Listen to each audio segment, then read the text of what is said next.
mula sa maliit na bayan sa Rizal na may masasayahing mamamayan,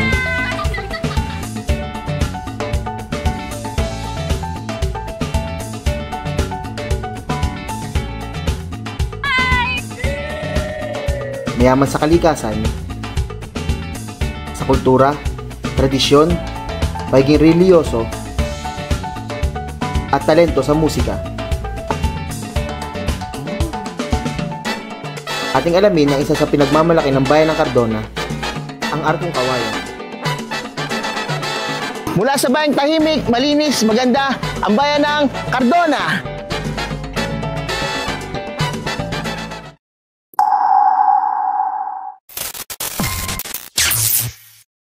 Ang Cardona ay isang maliit na bayan sa lalawigan ng Rizal at nasasakop din ito ang ilang bahagi ng Talim Island na mayaman sa kawayan.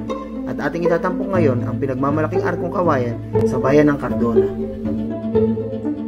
Itong arkong aking nasa tabi ay arkong gawa sa kawayan. So itong arkong gawa sa kawayan ay dinisenyuhan sa pamamagitan ng pagkakaluskos.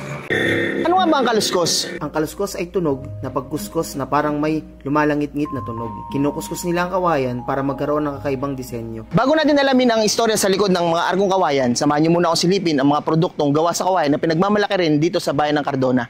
Nandito naman tayo ngayon sa isang bamboo facilities. So kung makikita natin, lahat ng gamit dito ay gawa sa bamboo. Katulad nila nitong hawak ko, ito daw ay parang speaker or yung nagpapalakas sa cellphone. So pag nilagay natin yung cellphone, medyo lalakas na yung tunog nung ating mga kanta. Good morning. Jess Francisco po ng Cardona Multipurpose Cooperative. Ako po ang kasalukuyang General Manager. Ang aming pong cooperative ay na-organize noon pang 1986. At meron kami mga different services like savings and loan, meron kami marketing, may water system, and yung pinakahuli naming business na pinasukan ay bamboo processing, na kung saan gumagawa kami ng mga engineered bamboo. Ang engineered bamboo, bago natin siya magawa, ay dumadaan po siya ng maraming processes. Mula pole cutting hanggang sa finishing. Then dadaan siya sa thickness planer. Pinapanipis siya, ginagawa siyang slots. Bukod po ron, sa mga products natin, tayo po ay dinadayo na rin ng mga turista tulad ng mga universities and colleges from Manila. Nagkakaroon din po tayo ng counting income sa mga turista. From engineered bamboo, doon na kami nagpo-produce ng iba-ibang products like certificate. Sa halip na sa papel siya, nilalagay na namin siya sa engineered bamboo. Parang plate siya, ganyan. Ang purpose nila ng pag-visit sa Cardona Shared Service Facility para ipakita natin yung nagagawang different products from bamboo. Isa pa sa nakita ko itong high chair, itong feeding chair ng mga bata. So gawa rin ito sa kawayan.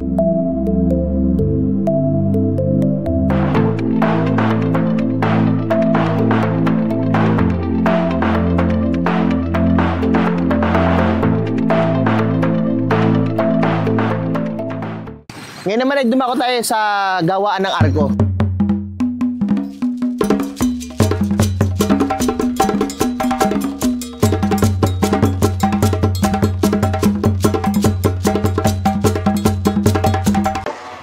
Narito nga pala tayo sa Barangay Dalig. Samahan niyo akong silipin ang pagkakaluskos at paggagawa ng kanilang arkong kawayan. Magandang araw po sa ating lahat. Pinagpatuloy itong kulturang ito at bawat taon ay ang bawat barangay ay nagkakaroon ng kontribusyon ng kanilang sining o disenyo ng arkong kawayan.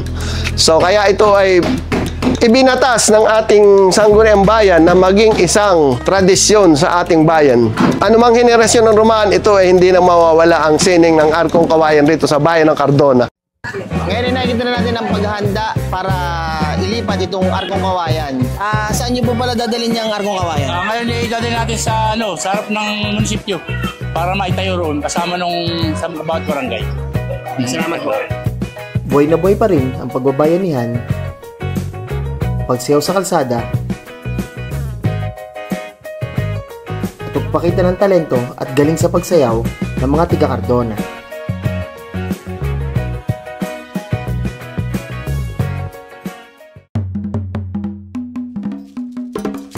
Ngayon ay nandito na tayo sa harapan ng munisipyo. So kung makikita natin ay ipine-prepare na nila yung kanilang mga arkong kawayan dito sa harapan ng munisipyo.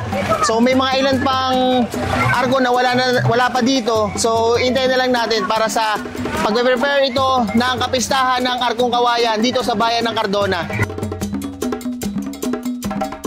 Magandang buhay sa lahat ng makakakita o manonood itong video na ito, and Merry Christmas sa aming mga kababayan dito sa bayan ng Cardona.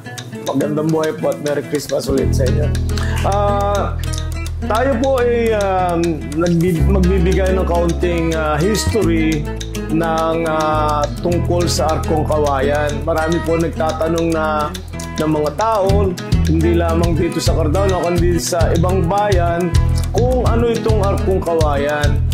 Kaya ito pong arkong kawayan nung maski prior to 1960s ay isa ng kultura sa bayan ng Cardona na kung saan ang mga kinakasal ay gumagawa ng mga arkong kawayan na dekorasyon sa celebration nila ng pagkakasal.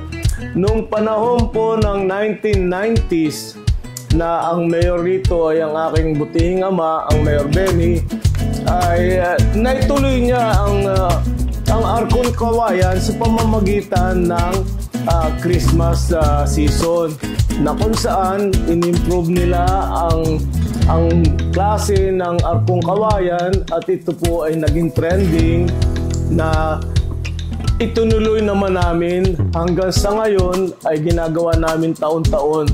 At marami rin pong mga taong nakikinabang, hindi po lamang sa kagustuhan nila sa arkong kawayan, kundi sa trabaho rin po. Marami pong mga taong nakikinabang dyan. So itinuloy po namin ito na maging trademark o pagkakakilanlan ng aming bayan ng Cardona. Kaya po ito'y patuloy na nagiging trending.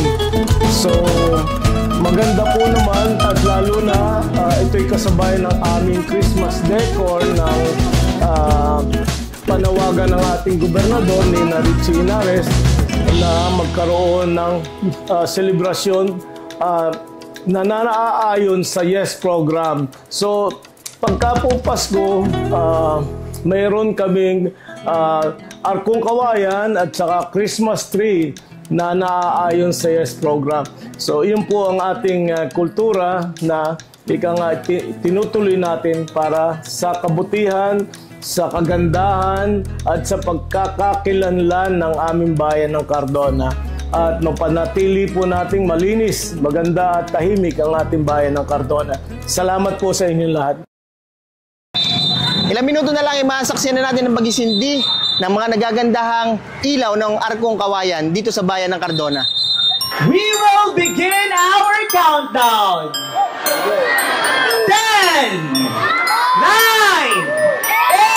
8, 7, 6, 5, 4, 3, 2, 1.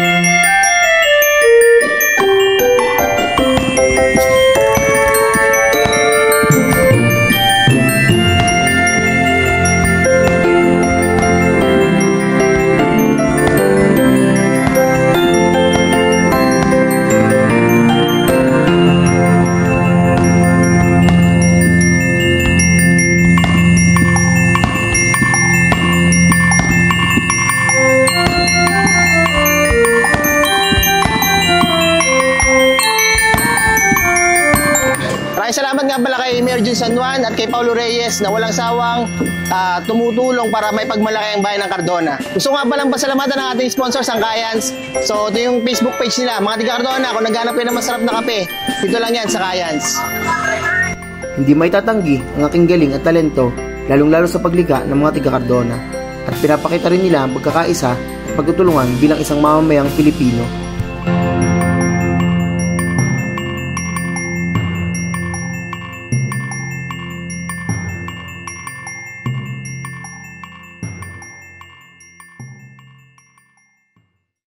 O paano, hanggang dito na lang. So kung bago pa sa aking channel, please like this video and subscribe. This is Ken Barry Travel Stories. See you sa next vlog.